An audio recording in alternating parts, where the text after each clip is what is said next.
चालू है चालू है। चलो बच्चों ध्यान दो। एक्सरसाइज 10.3 क्वेश्चन नंबर 14 सॉरी 13 देखो पहले।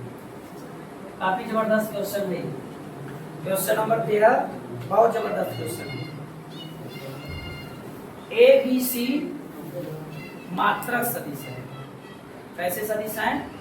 मात्रक, यानी ए का जो मापांक है और बी का जो मापांक है और सी का जो मापांक है वो एक। ए बी सी मात्रक सदिश है। ए का भी मापांक एक है, बी का भी मापांक एक है और सी का भी मापांक एक। ध्यान दें। और दिया है a प्लस बी प्लस सी बराबर 0। सदिश a सदिश b और सदिश c का योग क्या है? 0।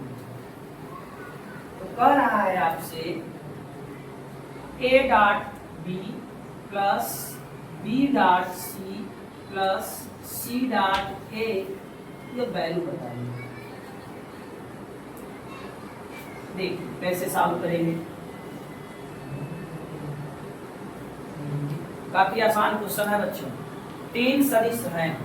एक सदिश a है, एक सदिश b है और एक सदिश c। बहुत इंपॉर्टेंट क्वेश्चन है, बड़े आराम से समझिए। तीनों मापांक सदिश एकांक सदिश हैं, इसलिए तीनों का मापांक 1 है और तीनों सदिशों का योगफल जो है वो 0 है। तो a dot b plus b dot c plus c dot e का मान पूछ रहा है। इसका रिजल्ट आएगा -3/2। इसका आंसर जो आएगा -3/2 आएगा। अब कैसे आएगा उसको देखिए बच्चे। a plus b plus c बराबर 0। तीनों सदिशों का सदिश योग क्या है? 0। तो पहले इसमें हम सदिश a का अदिश गुणा कराएंगे। क्या कराएंगे? अदिश गुणा करने पर पहले इसमें हम सदिश a से अदिश गुणा कराएंगे। सदिश a से इस सदिश में हम अदिश गुणा कराएंगे। a का a में जब गुणा होगा तो a के परिमाण का वर्ग हो जाएगा। a का जब b में गुणा होगा a डॉट b आएगा। a का जब c में होगा a डॉट c आएगा। इधर क्या आएगा? इसका मापांक 1 है। 1 का वर्ग भी क्या होगा? 1 plus a dot b plus c dot a। हम a डॉट c को c डॉट a भी लिख सकते हैं क्योंकि वो क्रम विनिमय नियम का पालन करता है। तो यहाँ से a dot b plus c dot a बराबर -1 मिला, जो कि हमने 1 नंबर कर दिया। क्या कर दिया? 1 number.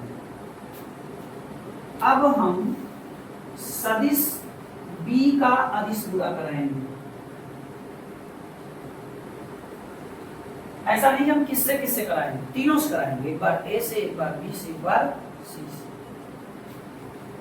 a plus b plus c के सदिश में सदिश b का अदिश गुणा कराएंगे।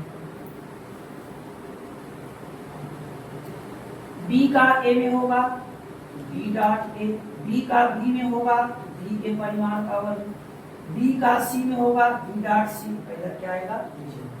इसको हम क्रम विनिमय के नियम से a डॉट b लिख सकते हैं। b का परिमाण 1 है तो 1 का वर्ग क्या होगा? 1। 1 का वर्ग क्या होगा? 1। और यहाँ b डॉट c बराबर 0। यहाँ से हम पा जाएंगे a dot b plus b dot c equal to -1। Question number समझ रहे हैं? 3 unit vectors a b c जिनका मॉडुलस 1 है, इनके सदिशों का योग 0 है। हमें इसका मान चाहिए। एक बार इसमें हमने सदिश a से अदिश गुणा कराया, फिर हमने सदिश बी से अदिश गुणा कराया। अब हम सदिश सी से अदिश गुणा कराएंगे, ध्यान दें। पुनः सदिश सी का अदिश गुणा, अदिश, अब हम सदिश सी का अदिश गुणा कराएंगे। तो सी का अदिश गुणा कराएंगे, ए प्लस बी प्लस सी।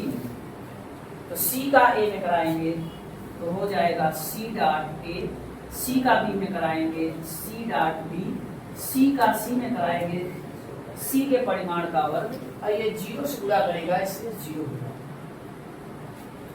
सी डॉट ए, हम सी डॉट बी को बी डॉट सी भी लिख सकते हैं, और सी का परिमाण 1 है तो उसका वर्ग भी 1 है। यहाँ से C dot A plus B dot C का मान -1 होगा। अब हम तीनों समीकरण को जोड़ेंगे।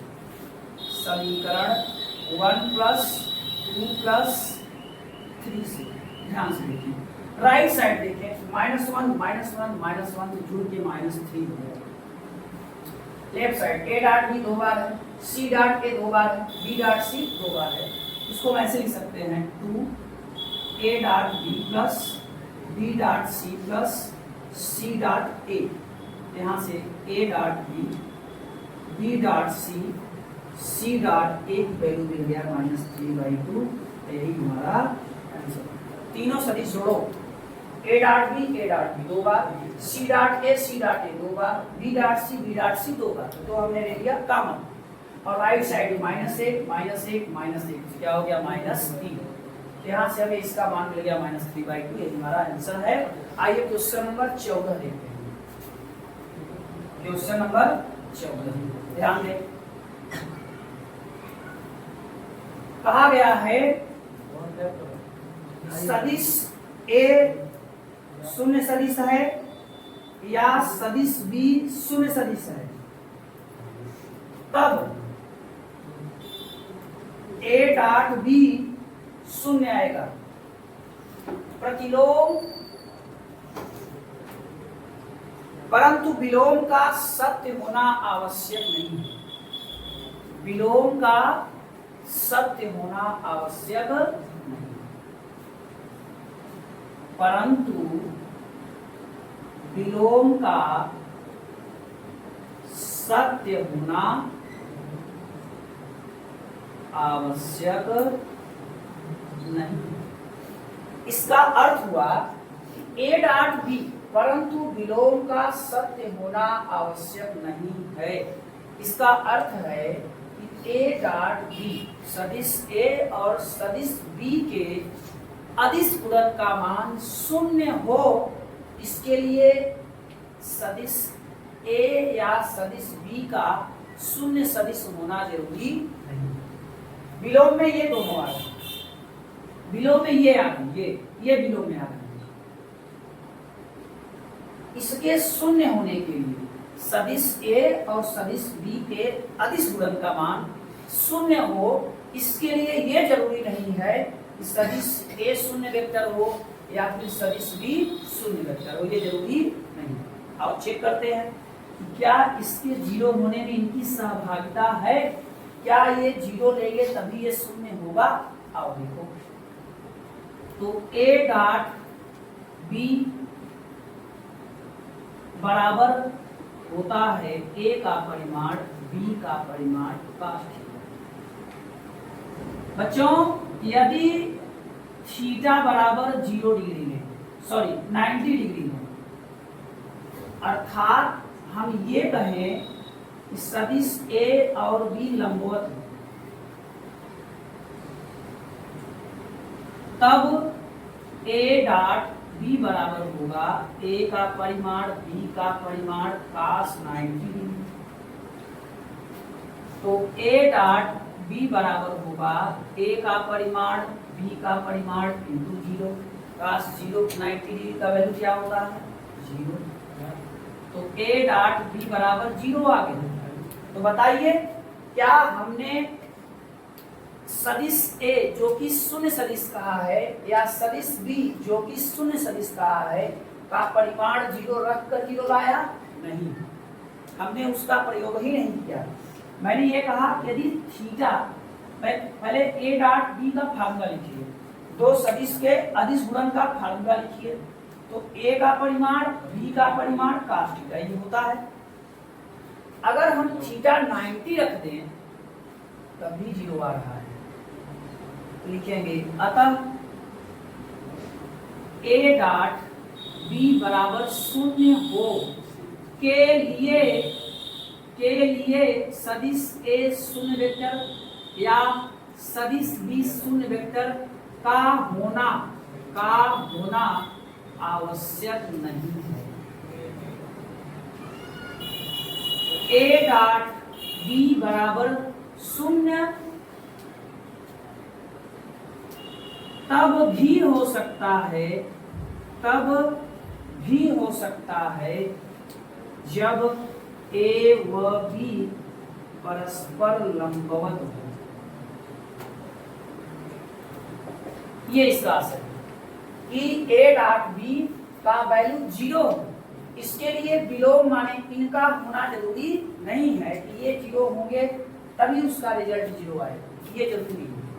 अगर थीटा 90 हो जाए यानी दोनों सदिश लंबवत हो जाएं तब भी हमारा वैल्यू 0 आएगा। नोट कर लीजिए।